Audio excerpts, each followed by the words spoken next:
Because when we look at the Afrocentric canon, we go back to asking the questions about humanity and not about a particular race of people.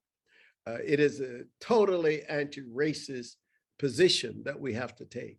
So my talk challenges the necessity for continuing the building of curriculum along the matrix of race, even along the matrix of race, gender, class, sexuality, age, ability, religion, territory, nationality, and the endless imbricated systems of classification that reproduce prevailing structures of power. I know that's a big thing. Let me just break this down for you. That the Afrocentric discourse, the Afrocentric assertion of values challenges the necessity for intersectionality. It challenges the necessity for us to break human beings into races or genders or classes, sexuality, ages, et cetera, et cetera. And really, because in the end, as Dr. Nadav and I have said in our book, Being Human Being, Transforming the Race Discourse, in the end, what we assert is humanity. And we assert that as the objective of the Afrocentric position that moves us into the realm of looking at what the very earliest African civilizations saw, the people along the Nile Valley, and how they viewed humanity. They saw differences, but they did not rank differences. This is the difference between what Europe did. The Africans knew that there were people who were lighter and darker and shorter and taller, and they recognized that. And they've already recognized that people heard different languages. But even so, it's the classification by ranking, or the ranking in order to classify, that created what we have now with this whole doctrine of white racial supremacy, which has dominated all thinking in Europe and most of the thinking that I've run into in the United States of America. That is what has to be dismantled. Not merely the dismantling of race as a cultural construct, but dismantling the racial ladder itself, this hierarchical notion that whites are at the top and that blacks are at the bottom. It is that that has to be destroyed. And I think that that is what most of us who have taken on the epistemology of truth have committed ourselves to do. So we're talking about something that's different and radically different. In this sense, at stake is much more than a narrative dispute within or beyond the walls of the Eurocentric Academy.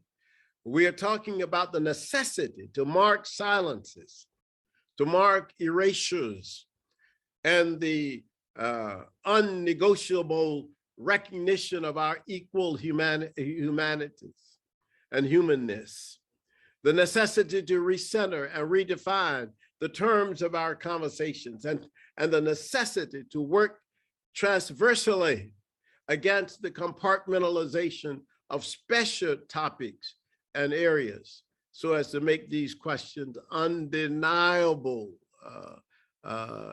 irrelevant to the African project, which I think is central to the world objective of humanization and liberalization. There's some facts which must be faced, must be reflected upon and understood for us to correct the path. And I say honestly that we can do this. I believe we can do this. I think Afrocentrists in their research and analysis have shown that this is possible.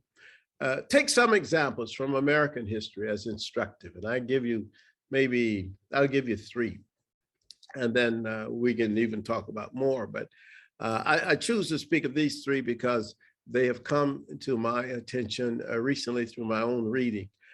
First, when the Europeans arrived in America and New England, what was named New England by the Europeans, it was certainly not named that by the people who were already there. Those people called their land something like the Dawn land, the land of the rising sun. So that was what they called it. When the Europeans got there, they said, "Oh, we're from England, so we're going to call this New England." You see, this again domination. The whole idea that you come into somebody's land and you assume that you can then redefine and dominate that territory.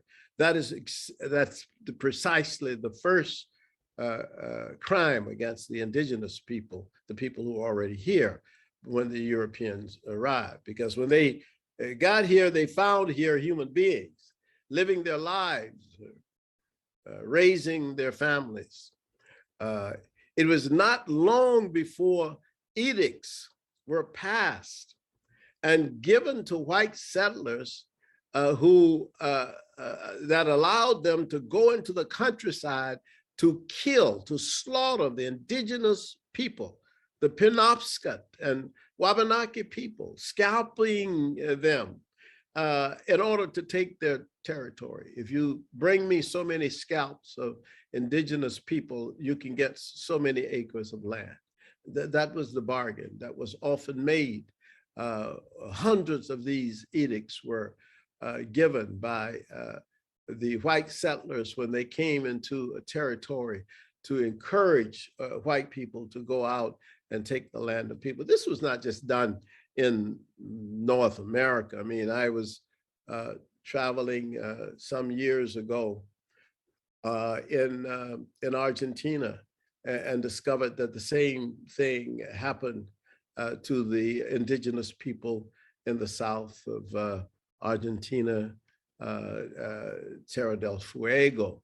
It's the same sort of thing, this idea of going out into the countryside, killing native people, and then taking their land.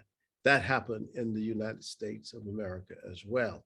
And this is part of why there is this big outcry now on the parts of some people of European descent about what they call this critical race theory, I guess, this whole idea of saying, let's look at the history, the history that has been taught in the United States and raise questions about it and say, okay, this is the way it was, but now let's correct this and let's move on in a more positive way. But there are people who don't even want you to raise the questions, but the questions have to be raised because when you start looking at the text and you look at the edicts, the laws that are available to look at, for example, in New England, you see these edicts that are calling for the scalping of indigenous people. So what is this about? What are these hundreds of edicts that were given by the settlers? What does this mean? What does this mean when the people who themselves say they are Christians who are coming and yet they accept these edicts as a way to go out and in their judgment and their understanding of the time to destroy what they call heathens? If people were considered heathens, then they said, well, then it was all right to do this. I mean, what God would give people the right to do that? But that's what they believed. They accepted that belief. This was, they believed that they could do this and that this was correct. And yet, if you ask most white Americans, they believed that it was the Indians who were responsible for starting scalping, that the Indians scalped whites. And in fact, all of the films, many of the films, the old films about Native Americans, you would have them scalping white people. But who brought that technique, that tactic to North America?